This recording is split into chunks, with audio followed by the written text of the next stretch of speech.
There it is.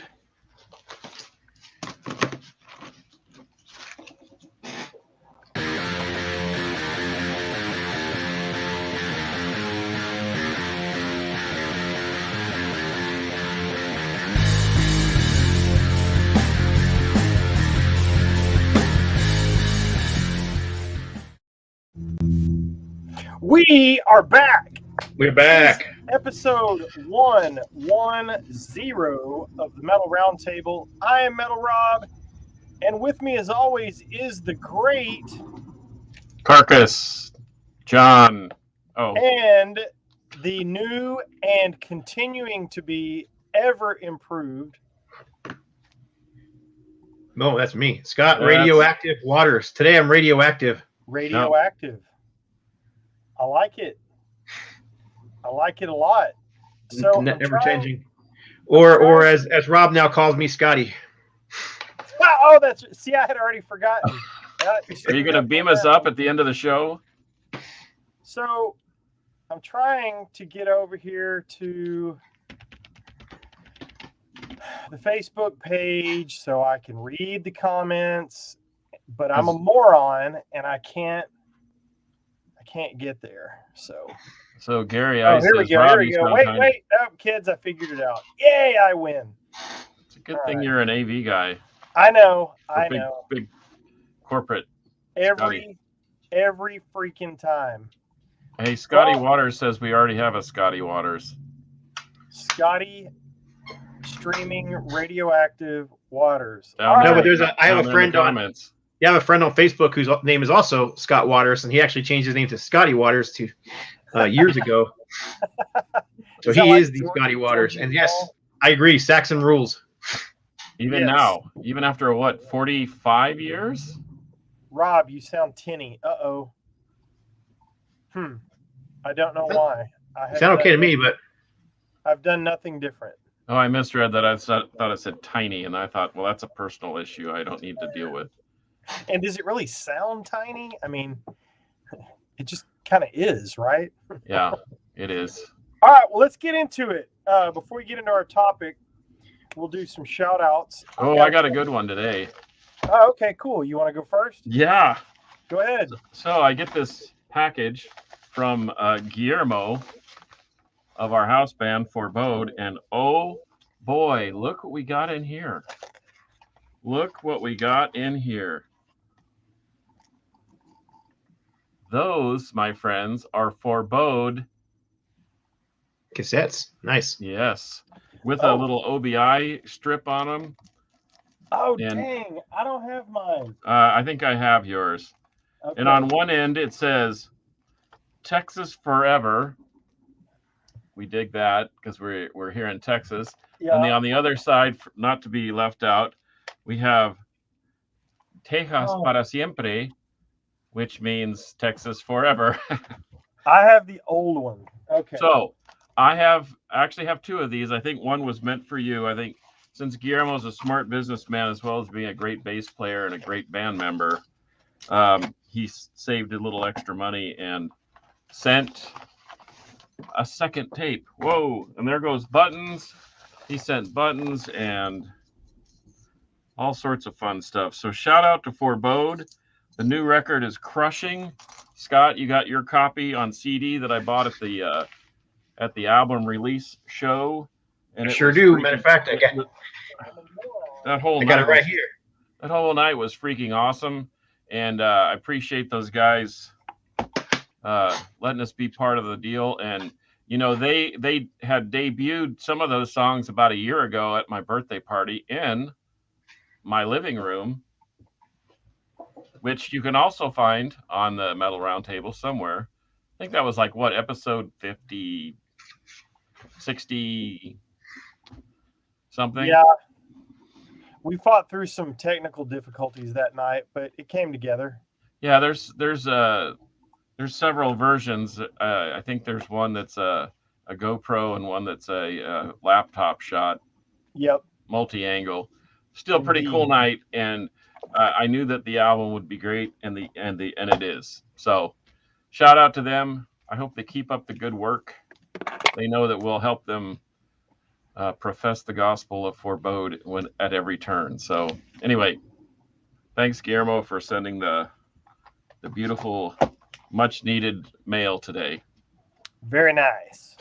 Well, I've had a couple of concert situations the past week or so, couple of weeks, and the most recent being Blue Oyster Cult at Legacy Hall. If you've never been to Legacy Hall over in Plano, Texas, fantastic venue. The sound was great, and it's the courtyard basically of a 3-story food palace. Oh my gosh, this place is great. So that was cool. I ran into George Call there, which was very cool. Saw Henry Vasquez over there from Blood of the Sun and more. But George told me that their album should be out next year, the new Aska record. And I was very encouraged to hear that. And he thanked me for the mastering job on the Banshee record, Scott, that you put out on No Life Till Metal, the Madness. So that was cool. I'd kind of forgotten that we did that because I'm a moron. But yeah, he came up and was like, dude, it's great. So he was really happy. And then, so that was a good night. Blue Oyster Cult was awesome. Got to meet Buck Dharma for a brief second and got to meet and talk to Richie Castellano for just a minute, which was nice. But our mutual friend, Chris Manning, invited me as his wingman to be the guest of Bruce Kulick at Grand Funk Railroad at the Texas State Fair on the 8th or something like that. Yeah, I don't remember. The 8th, I think. I can't remember. The 3rd. Anyway, that was great. And a couple of nights before that, Rob DeLuca came through for Carcass and I. Carcass had a prior engagement, but I was able to get in to see Sebastian Bach, and we respected the COVID bubble, so we didn't hang out or meet the guys, but thank you to Rob DeLuca for giving us the hookup there. And Sebastian was fantastic. The band was great. The band is really good. And it was fun, man. We had a good time. So thank you for that. And then before we get into the episode, go ahead, Scott. And then I want to talk about an album that's had a little minor controversy. Didn't you also see another concert? Oh, yes, good. Sebastian Bach, right? Yeah. Sebastian Bach, Grand Funk, and Blue Oyster Cult. Yes. Well, TJ asked, how do I like the album? I love this album. It's fantastic. Just heavy, doomy, sludgy metal goodness. So, yeah, I like the New Forebode a lot. So I need to get the first. TJ, I need to get a copy of the first one from you. I need to buy one because I don't have one, so I'll do that. But I'd like to shout out to the U.S. Post Office who delivered my record today in this rounded record box. Uh-oh. Because, of course, records are round, so they should be in a rounded box like this. Yeah, they destroyed the record. Oh. Yep, destroyed. So I'm asking. What's your recourse on something like that? I usually just complain about it and give up. Like on Discogs, if you give them a bad grade, they just go ballistic. So they do whatever they can to fix it. Your T-shirt reminds me of something, Scott. In the case of this one, I sent them an email asking them, and they have a return. They do have a return policy, so I'm going to see if they will hopefully exchange it because they hopefully have another copy. Is that the reissue of that record? It is the 400 copy reissue. Yes. Yeah, that's a ripper. So in any case, bummer, but yeah, that's a way bummer. Hey, while we're on the topic of your T-shirt, just for a second. So in the mail from No Life Till Metal Records, I received a size. It's a large, if that's the one I sent you. It is a size large, long sleeve. Is this the same one you're wearing? It is. Okay. So, if you are a size large and you have not won anything from us before, private message me your address on Facebook, or you can email me at IamMetalRob, and I will send you this T-shirt and a couple of goodies. And if I get a couple people that claim it, I'll send somebody the T-shirt, and then I'll put together a little something.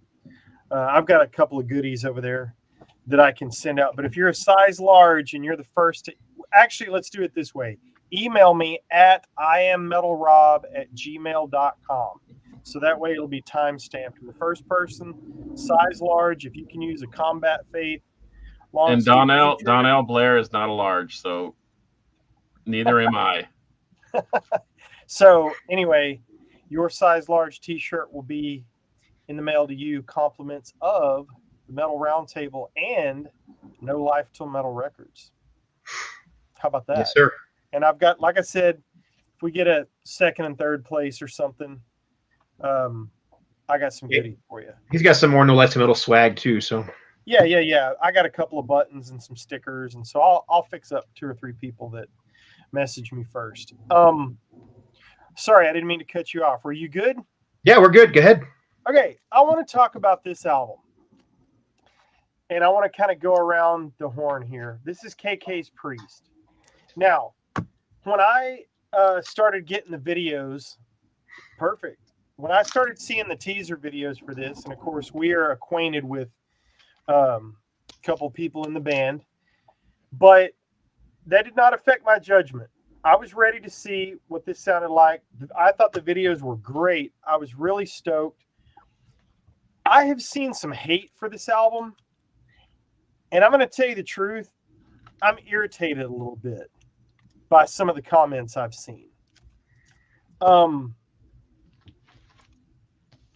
This is a good metal record, man. This is fantastic traditional heavy metal. Is it in the style of Judas Priest? Duh. Of course it is. It's got a founding member of the fucking band in it and a former singer. So guess what? You're going to get Judas Priest. So my recommendation is check out the videos online, and people are bagging on the lyrics and saying, oh, the lyrics are so cheesy. They're so cliche, blah, blah, blah. Dude, I'm a rocker. Breaking the law. Come on. And your back seat driving and your hands aren't on the wheel. That's not cheese. Just, who cares, man? If you like Judas Priest from, say, Ram It Down forward, especially, obviously, the Ripper stuff, somewhere between Ram It Down, Painkiller, and the Ripper albums, I think you will like this. So if you've been on the fence, but you like that stuff, grab it. And of course, if you're a fan of Ripper Owens, no brainer, because he shreds, KK shreds. This is a great album. I give it an 8. What do you think about that? I agree. I like it a lot. I played it several times already. I pre-ordered it and got the. I don't know if you can see it on there, but I got the KK Downing autograph copy. Yeah, I just don't get the hate for the cliche vocals and all that. I mean, Jesus, man, this is probably coming from people that, well, it's purists. I mean, I see it all. It doesn't matter what band it is. Like I think we talked about it a couple weeks ago. You know, these bands that don't have original members. Maybe if you would have called it something other than Priest, but the fact that they called it KK's Priest, everybody is, you know, all the Priest purists are all up in arms about it. Frankly, right. Now we have 2 great bands, so whatever. That's kind of the way I am, and I know that some of these names get watered down with different incarnations of the band, LA Guns and Queensryche and whatever, but to me, I don't always like that. I'm not trying to pretend that I do, but like you just said, your point is valid. It's 2 chances to get great music or a great band. So what? Are you pointing at Forbode? I just wanted TJ to notice something in the background. Oh, right. Hey, I agree with you. I don't own it yet, but I dig it. But come on, man. What do you think you're going to get with KK Downing, who wrote riffs for 40 years for Priest, one of the most iconic heavy metal bands ever, and like you said, Ripper sang on the heaviest Priest record and Jugulator, and then probably did some of the best video stuff with them. That I don't know. I mean, and we know the drummer, and he shreds, and I'm sure that KK is not going to do something half baked out there, especially considering his reputation and the name, etc. So I don't own it quite yet, but I will. And that's why I was kind of laying in the weeds waiting, because I was like, how could it be that bad? You know? So It's not. Great. okay. It just haters. Hey, TJ. I suggest going to YouTube and listening to the song "Cathedral Spires" by Judas Priest. Yes. There you go. And if you've never heard a Ripper song, that's a good one to start with. That's all I'll say about that. And I don't want to say it got me fired up, but I just thought some of the comments were unfair. And I also, reading through some of that, I thought Tim was very kind in his responses to people that were just trashing, the record. So, hey, thumbs up for me. I can't wait to see you guys on tour. I will be there, and hopefully Richie will bring barbecue. So, all right, y'all want to get into it? Let's get into it. All right, so we are going to talk today about what's the name of the show? Well, life-changing albums. Life-changing albums, yeah, or albums that change your life, or whatever. Well, and maybe not so much just changed our life, because that would be really something that, that's something akin to a catastrophe, but maybe things that changed the influence in our lives, or our attitudes, or something that meant a whole lot. Like, I know when you hear music, people tend to remember certain things, the high school dance or their first concert or whatever.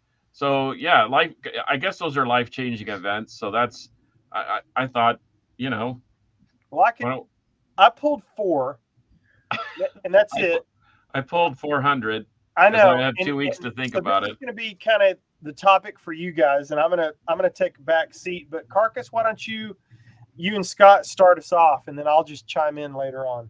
Well, it's hard for me to start any conversation about listening to music and about the influence of music without starting with this record right here. This is my original pressing, the one I bought when I was, 14 or 15 years old. And this is a copy that I found that's actually still sealed, and I've left it that way.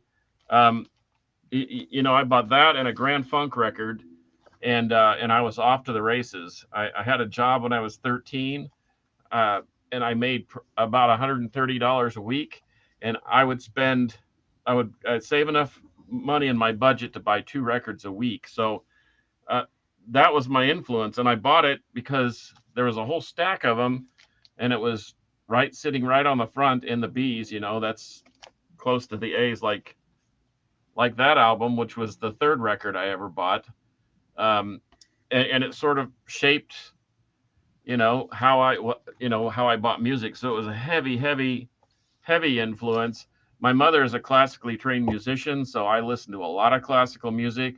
She also played in a jazz ensemble in a big band scenario, so I was listening to Buddy Rich and Max Roach and Chick Corea and Herbie Hancock and those types of people. And so I was always looking for kind of the new adventure, because I had heard all that stuff so much. And I started to notice that, this Sabbath record actually has some jazzy notes fused to it. There's a lot of blues in it. They were basically a blues-based band, which I also liked. I love the atmosphere of this. And so I was always looking for things that a little harder, faster, rocked harder, et cetera, but it has to start with pretty much those records. We could go into Kiss and ZZ Top and Deep Purple, Machine Head. That was my first kind of dipping my toe into heavy metal. And, even the cover, that just looks heavy metal. And it kind of is. We could qualify that as a heavy metal thing. And all of these kind of influenced my early taste and how I approached music. And then stuff like this hit me right between the ears. And once again, it's heavier, it's faster, it's innovative. and you're starting to me, that's those were my initial influences, along with the Who and Nugent, April Wine, and I mean we could go on and on and on, but there has to be a foundation at some point, and that was it. Now, as I have my influences and things that have changed the way I listen to music evolved, yes, but I'll wait and listen to you guys, and we'll move on from there. Go ahead, Scotty. Well, I had when I was a kid, literally a kid, I had a neighbor who lived down the street. Had the upstairs attic was his bedroom, and he had this room that had all this records and posters all over the place that I was just fascinated with. And he would blare music down the street. And I think the album that pulled me in first was this one, which you guys knew I was going to show. This is Aerosmith, Toys in the Attic, 1975. I was literally a kid in grade school, but I fell in love with this band and this album. And it was, of course, the songs Sweet Emotion and Walk This Way, which were huge hits back in, that time period. And but the whole album was just something I had never really heard before. I mean, before that, I had a bunch of 45s. I can remember having, what was it? I'm trying to think of the name of some of the goofy 45s I had, but a lot of that, like that, kids stuff and Disney stuff. And, but I had a few others that were like rock stuff. I remember having like an old Hall & Oates record and stuff like that, but there was something different about this. And then soon after, of course, I got into other stuff like Kiss. So anyhow, this album really was a game changer for me and really got me into the harder and the heavier stuff. And I pulled two albums. I also pulled this one. And I'm showing this one for a different reason than this one. This is one that got me into music early on when I was literally a kid in grade school. This is an album that got me back into music in 1990 or so.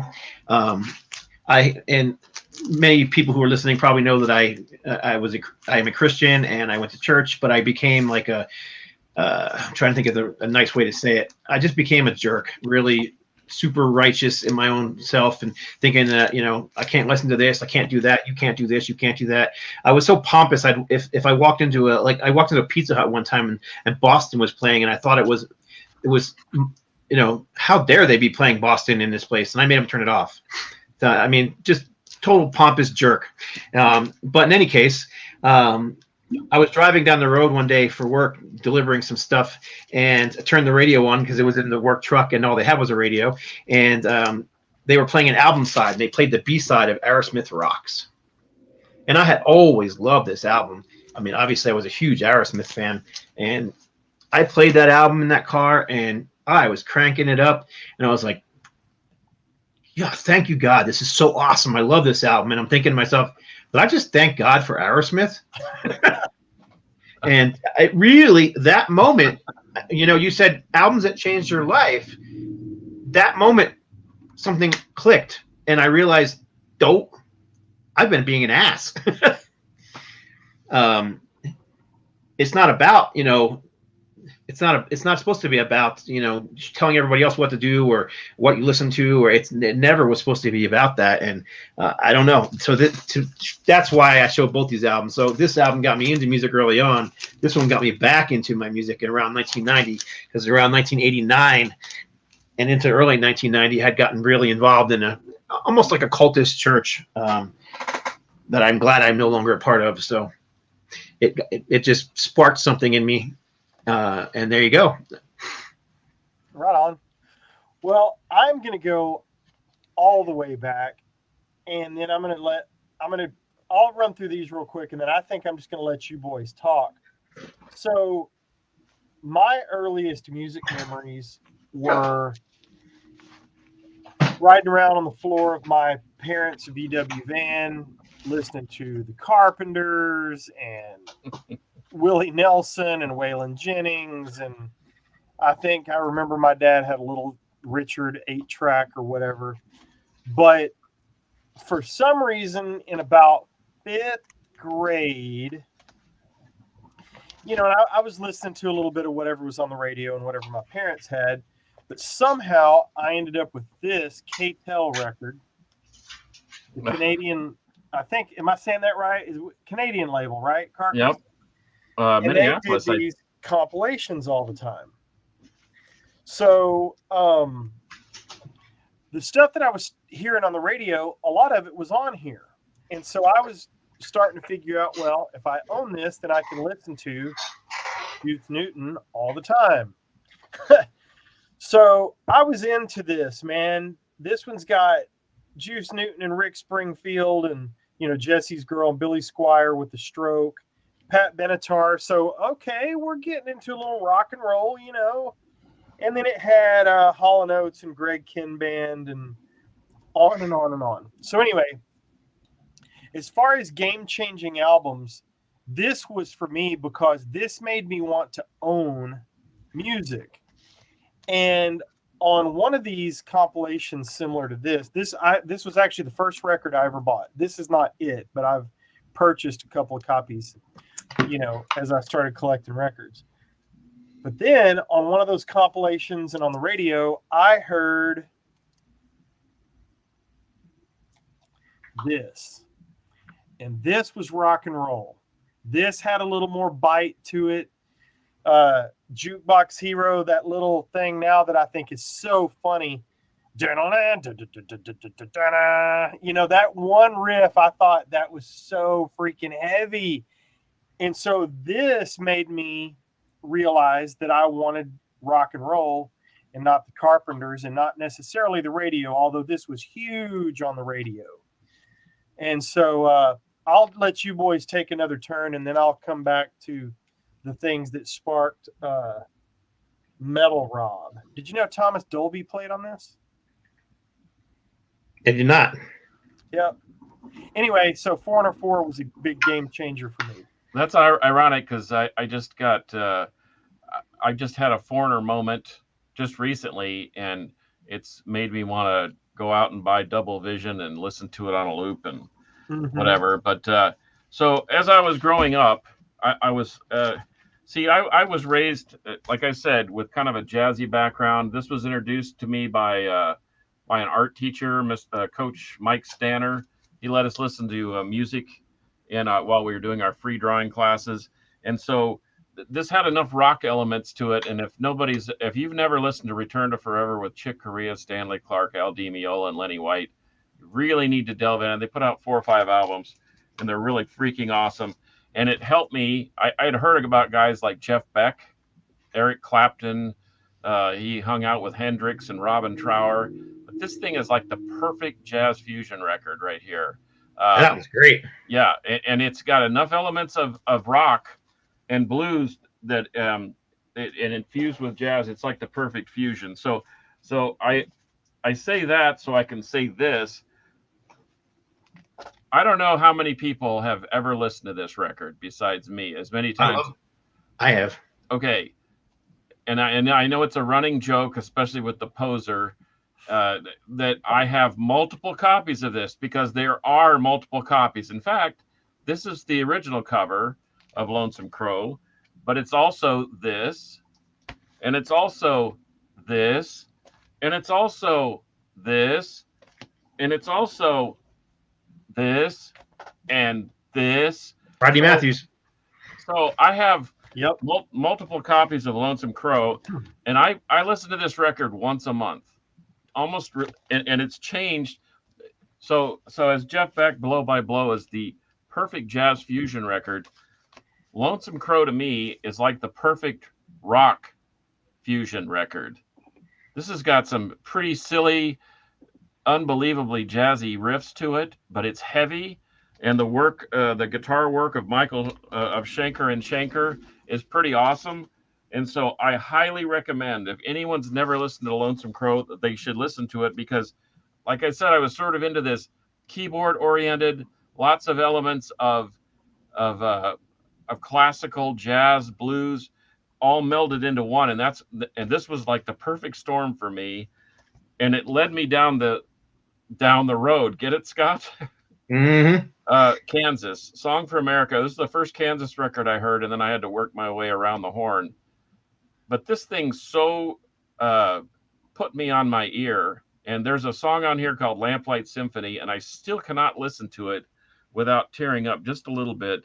because it has so much depth and meaning to it. This was my safety net with my parents. Now, my parents are great people and they're wonderful, wonderful human beings, but we disagreed about music. And so when it was a toss up to listen to Kiss or Kansas and our music appreciation night as a family, I was praying literally, Scott, like you would, like hopefully God will bless me and I will listen to Kansas Song for America and not Kiss Dress to Kill, which always seemed to happen. But that being said, this led. I think this was kind of a benchmark record because it introduced classical elements, and I think Kansas was basically the first prog band. Maybe yes, you could argue that, but anyway, this particular record was a life changer, and I digress. Go ahead, Scott. Fire away. I'm up again. Well, first of all, let me. I was reading some of the comments. Steve, Harmless Rebel, said that Theater Pain made him a metalhead, which is kind of funny. 40 years later. Nothing wrong with Theater Pain. Although if I'm going to do Crew, I do the first two. But regardless, there's a lot of what people would call now just hard rock that I called metal back in the day and still call metal today. And I don't care what people think about it. If it was metal then, it's still metal now. Just because Stevie Ray Vaughan plays a style of blues, that doesn't mean Sister Rosetta Tharpe's not blues because she played it differently 40 years earlier, right? No different than with metal. So there's nothing wrong with that at all. I just thought that was an interesting comment. And then I saw somebody else say Triumph Rock and Roll Machine. That's a great choice. No. In any case, I got a couple albums here I'll show real quick. I basically pulled albums that have like stories behind them, and and the reason there's a story behind them is because those are the things that affect your life. But I mean, I was again a kid when I picked this compilation up called Heavy Metal. This is 1974, but if you look at the names of the bands on here, yeah, Allman Brothers, Buffalo Springfield. Yeah, the Grateful Dead is on here. Delaney and Bonnie. Oh my gosh. Yeah, there's some stuff on here but what they did was they picked a lot of harder rocking songs by those bands and was calling just, I mean, honestly, heavy metal wasn't really defined in 1974. It became more defined by 1976, 77, 78, with bands like Sabbath and Kiss and all those kind of bands. But still, I mean, this thing turned me on to bands I had never heard of before. MC5. I didn't know who MC5 was until oh my gosh, I rocked this. I mean, this is 74, and I was a kid in grade school, So I probably got this in 76.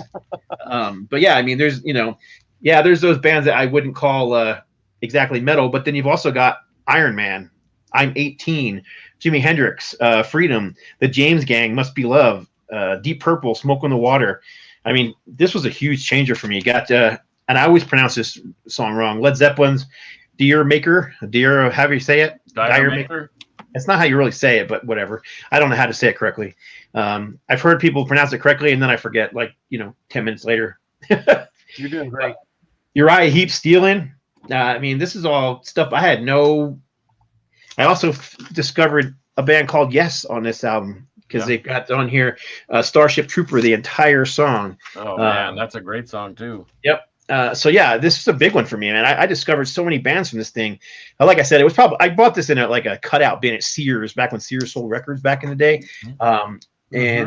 But still, like I said, I discovered so much music in like 75, 76 when I picked this thing up. So yeah, great record. If you could find a copy out there, it's 2-album set, all from 74, man. I mean that was what they were calling metal at the time. I'll show one more. This is a kind of a different story and a different life changer for me. Was going through serious time in our lives with my mother-in-law and ALS, and we were taking care of her, and it was just punching me. It was just beating me down. Watching somebody die is not easy, as anybody who's watched anybody die knows, especially someone that you love and care for, And on top of that, we were dealing with some abuse from another family member, and I was dealing with depression, and Rob and I have talked about this before, talking about, mental problems and stuff like that. And I just wasn't listening to a lot of music. And that's how I knew I was dealing with depression, because I love music. I listen to it all day long. But for some reason, this album, I played it over and over and over again, and it just brought me some comfort. I can't explain why.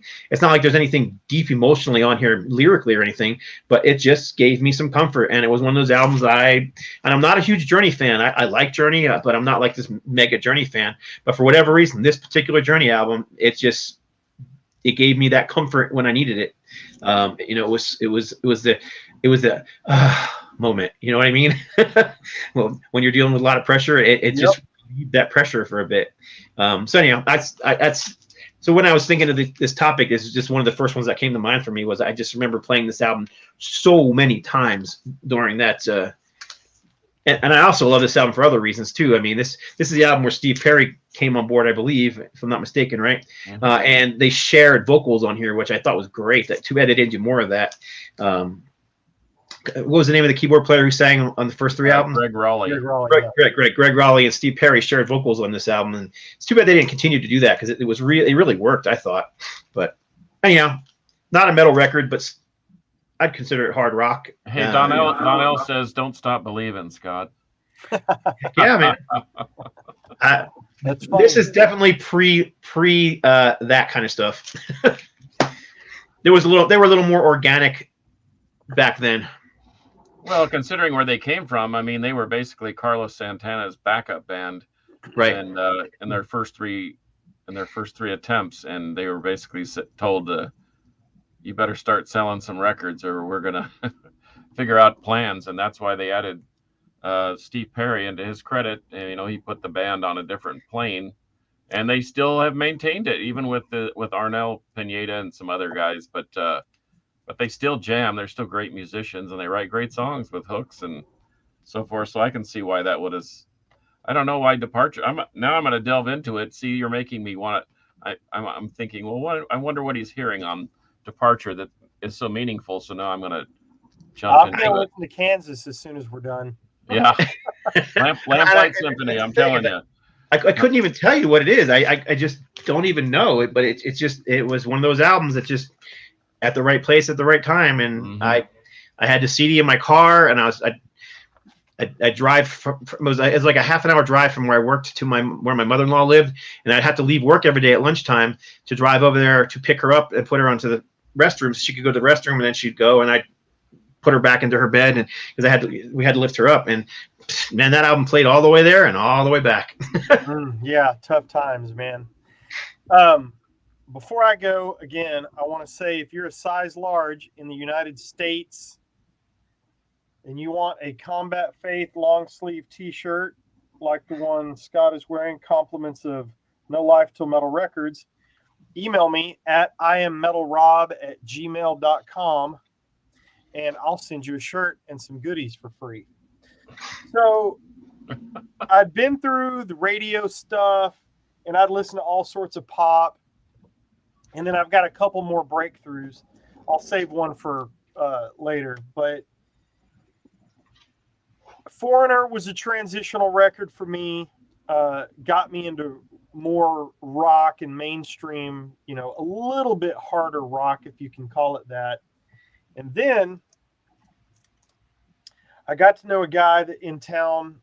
There were two dudes older than me in my little town that influenced me heavily with music. And one of them loaned me the 8-track of Destroyer. I went and put this thing on. I can remember the day. I have several memories of that day that I can still recall, going and putting that thing in, that 8-track in my dad's stereo, and thinking that there was something wrong with the tape because of all that stuff going on at the beginning of Detroit Rock City, and didn't know what was going on, and how I didn't eject that, because I have very little patience for stuff like that when I think it doesn't work. But I let it play, and then all of a sudden, and then here we go. And I remember stopping and looking at my dad's KLH speakers up high on the bookshelf and just thinking, what am I hearing in glorious stereo from my dad's 8-track player. So that launched me into that. The guy also let me borrow Kiss Alive 2 and Love Gun. And I didn't like either one of them nearly as much as this. So this was a very transitional record into hard rock for me. But then really, and I'll go into more traditional heavy metal in a minute, but the other one that was an absolute game changer for me into all things heavier, darker, just now we're really getting into heavy metal. Back in Black. There we go. I remember there was a guy in our town, again, his name was Tony, Tony Hanning, I think. Anyway, he worked at the auto parts store, and we would all ride our bikes down there and buy chrome valve stem caps for our bikes. And he was riding around the school one day in his Camaro, and he was blasting this. And I walked up to the window when he was at the stop sign, tiny little town. So he was stopped. I walked up and was like, what is that? And I'll never forget. He reaches over and ejects the tape and hands it to me and says, check this out. Bring it back to me tomorrow. I was blown away. I made a copy of that on cassette, then talked my parents into buying this for me at Safeway grocery store because they had a music section. And I remember seeing this insert when I finally got that record. And I remember my dad sitting down and talking to me about his concerns with the lyrics to Giving the Dog a Bone.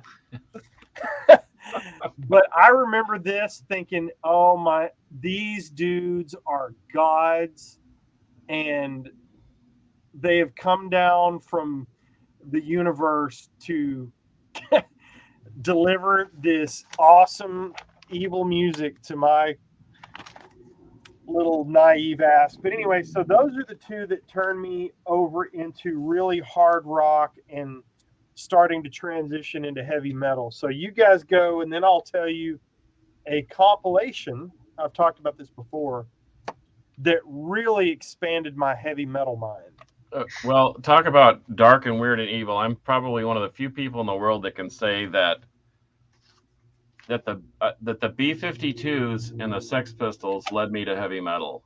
So I was spinning lots of parties when I was into my high school era and into college, and I don't know why, like Scott's vision of that Journey record, I don't know why this record in particular just throws my switch, but I could listen to this forever. And so I have a yellow copy, I have my original copy, and I have a mobile fidelity copy because I'm a weirdo like that. And I love this record, and it was one of the most popular. And all you need to do is listen to Rock Lobster and the poignant vision of there's a moon in the sky and it's called the moon. So as far as that, we weren't talking about brain surgery here or brain salad surgery, but that led me to this because I was doing a lot of punk stuff and a lot of new wave, not the new wave of British heavy metal, but new wave. Yep. And this thing right here made me want to find stuff that's heavier, faster, snottier, meaner. And so if we put Deep Purple and we put AC/DC aside and Kiss and all those, it led me to this. And this got thrown in a stack. I borrowed some records from a friend because I was running out of things, and it had stuff like the Ramones, etc. But this was in it. Judas Priest stained glass. And quite honestly, this was like you say, this was the game changer. This one said, okay, now we're on to something. I remember seeing Priest at the Salt Palace in Salt Lake City, Utah. Yes, I said Utah. And it was $8, and I thought, gosh, that's a lot for a show, but I'm not going to miss this one. And I went, and he rolled out on the bike and the whole business, and it was so overwhelming.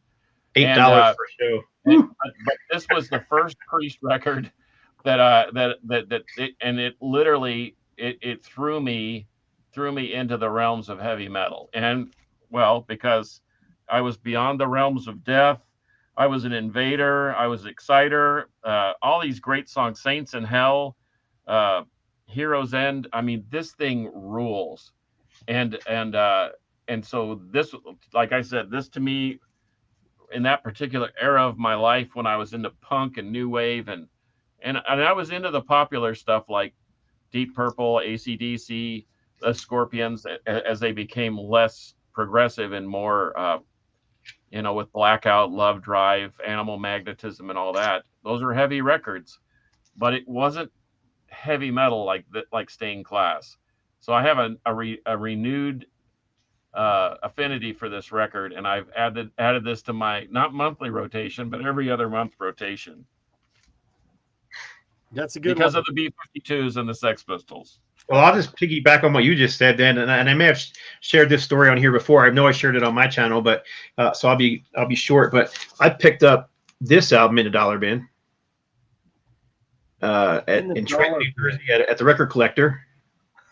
But what was inside of this record, this sleeve, was this record.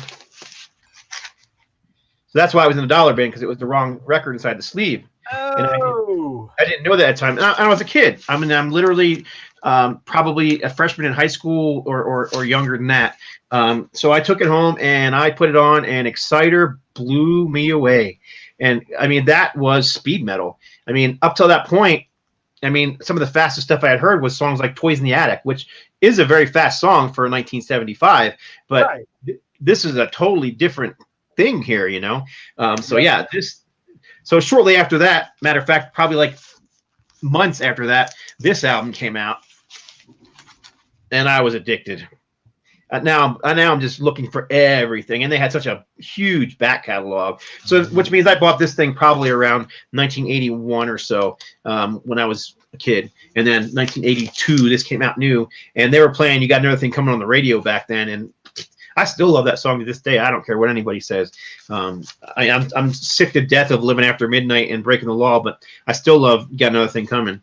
Mm-hmm. So anyhow, yep, this one was one of the ones that really pushed me into looking for heavier music, and because of that, I started finding bands like Saxon, and not too long after that, Iron Maiden and Motorhead and stuff like that. So I did grab this other one too. That kind of also pushed me into heavier music because it goes right along with it. But this is and it's still my favorite by this band to this day. This is Restless and This is Restless and Wild by Accept, and that song Fast as a Shark. Yes. I mean, that was thrash before there was thrash. I mean, it really was. But it's not really that early. What is this? 1982 this came out, right? And it came out with several different covers, and anyhow, I was just blown away. And Udo's over the top vocals, and I mean, he was just screaming. Who else was singing like that in 1982? Right. Not a whole lot of people. And then, like Carcass just showed, then it was not too long after that, we bought an album by this band we didn't really know, but it was. Yep. And very instrumental for me.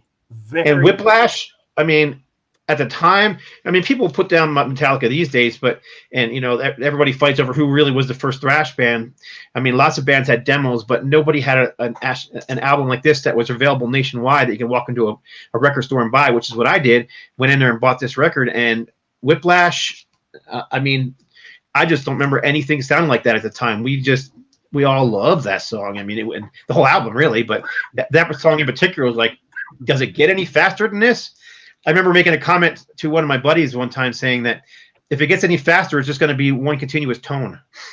Mm-hmm. So, of course, it did get faster, but I have a funny comment about that record. So, my buddy Richie Harris, who is the barbecue master around here, and Carcass knows Richie.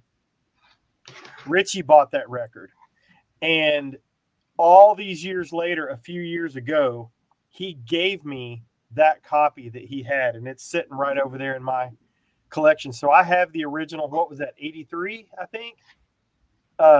that came out. I have the original copy that he bought, and I would not take. Oh my gosh! If you told me you'd give me $10,000 for it, I'd have to call him and say, "Hey, we're splitting the money, and we'll both go buy original presses on eBay," because it means so much to me to have that. Yeah, that one was definitely a game changer for me too in thrash and speed metal. Well, I flashed this one up there because Mark Fields had mentioned it, Ride the Lightning, and this is the French pressing. That's why the cover is green. And no Fraser Dawson. Lulu is not my favorite Metallica. It definitely is not.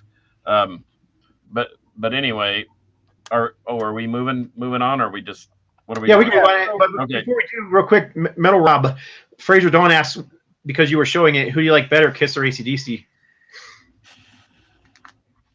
I think overall total catalog, I was a bigger Kiss fan over all the years throughout everything I've ever bought and collected and listened to.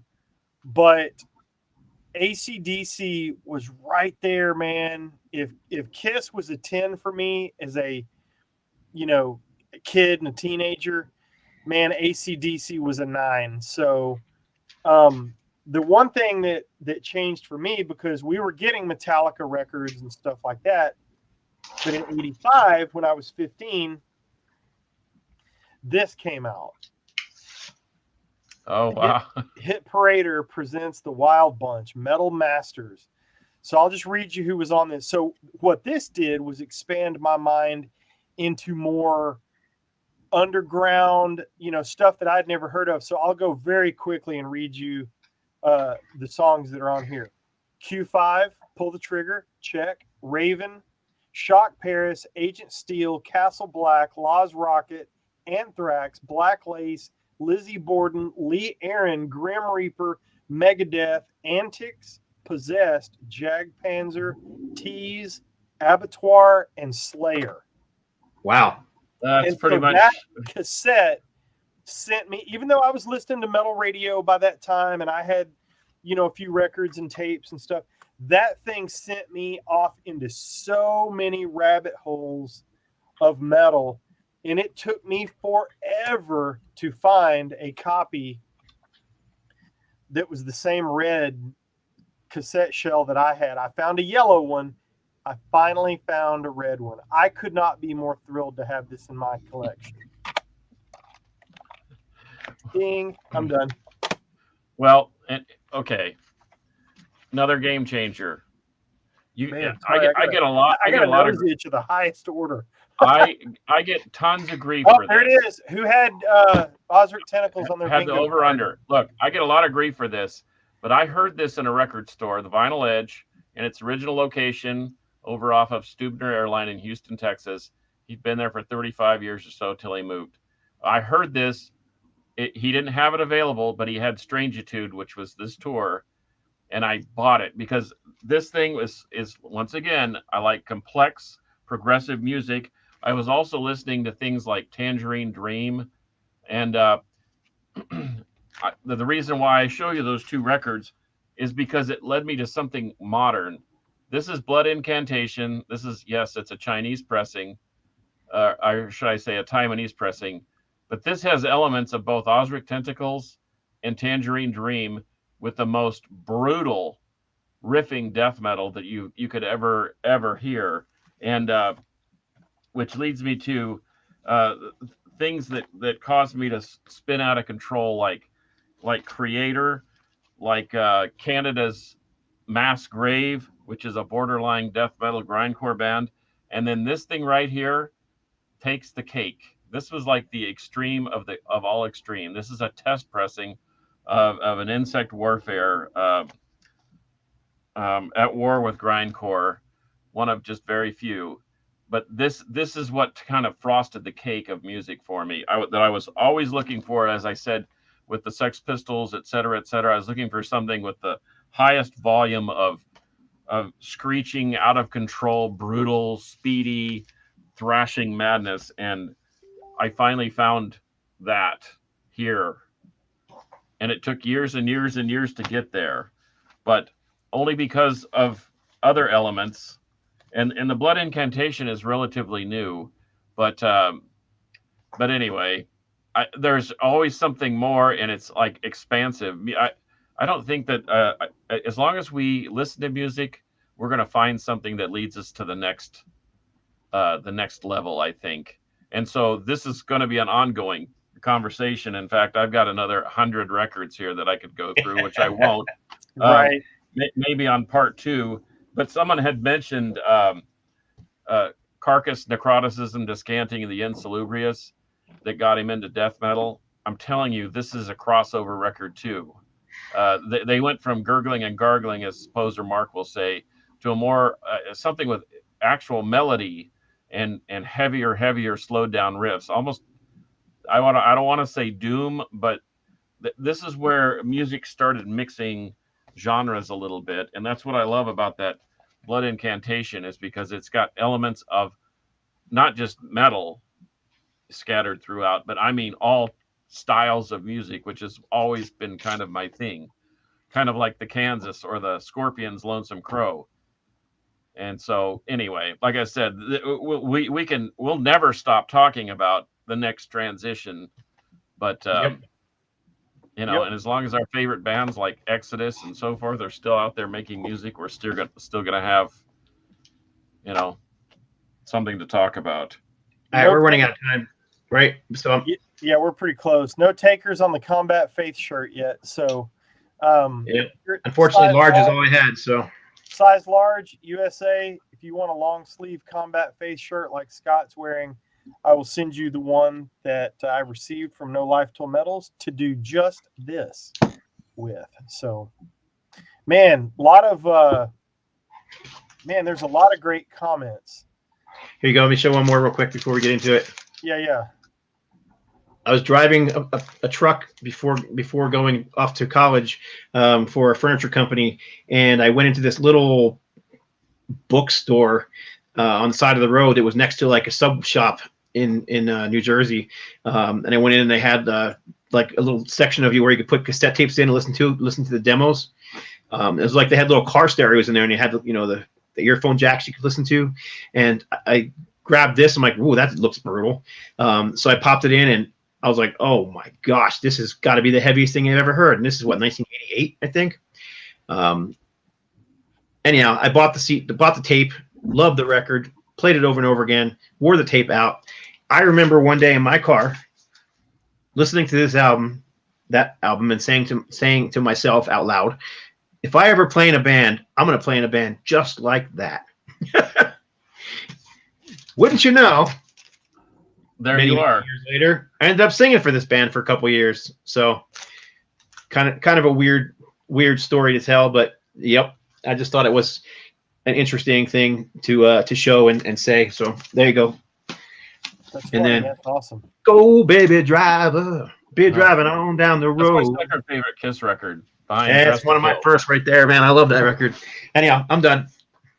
Cool.